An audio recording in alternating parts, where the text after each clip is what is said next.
Economics की बात है तो गांधीयन इकोनॉमिक्स में ये है कि जो आपको मेंटली स्ट्रॉन्ग करके जो इस पृथ्वी के एग्जिस्टेंस के लिए, जो समाज के एग्जिस्टेंस के लिए ज़रूरी चीज़ें हैं, उसको आगे करना।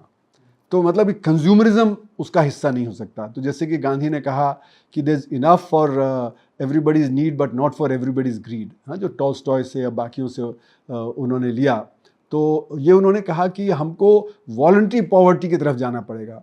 मतलब मैं आपको ये नहीं कह सकता कि आप अपना कंज्यूमरिज्म गिव अप कर दें। जिस दिन आपको समझ में आ जाएगा, अपने आप ही कंज्यूमरिज्म आप खत्म कर देंगे अपना।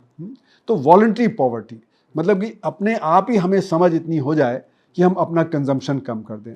तो इसलिए जो गांधी का जो एक सोच था, वो ये सोच था कि ये जो पृथ्वी है, इसमें जो लोग हैं वो सब एक हैं।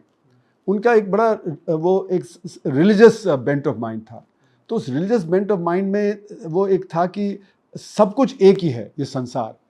मतलब ये पेड़ पौधे, जानवर, आदमी सब एक है ना। तो अगर हम वायलेंस करते हैं किसी के प्रति, तो वो अपने प्रति वायलेंस कर रहे हैं। अगर हम पेड़ों के प्रति वायलेंस कर रहे हैं तो अपने प्रति वायलेंस कर रहे हैं। तो इसी से उनका नॉन वायलेंस निकला और एक नेचर को प्रिजर्व करने का, ये इस तरह भी हो सकता है कि जैसे हम अभी जो इकोनॉमिक्स पढ़ते हैं उसमें जो हम मैक्सिमाइजेशन कर रहे हैं वो ह्यूमन कंडीशन का कर रहे हैं, ह्यूमन कंडीशन फ्रॉम ह्यूमंस का जो आपस में इंटर रिलेशन है। लेकिन गांधी क्योंकि ह्यूमंस को एक एम्बेडेड पार्ट मान रहे हैं लार्जर नेचर का, वो मैक्सिमाइज कर रहे हैं पूरी एग्जिस्टेंस को, जिसमें ह्यूमन कंडीशन को भी ऑप्टिमाइज किया जा रहा है। तो ठीक आप कह रहे हैं कि वहाँ पे जो समझ है, वो समझ एक वाइडर फिलोसॉफिकल पर्सपेक्टिव से आ रही है, जो एक रिलीजियस पर्सपेक्टिव रहा उनका।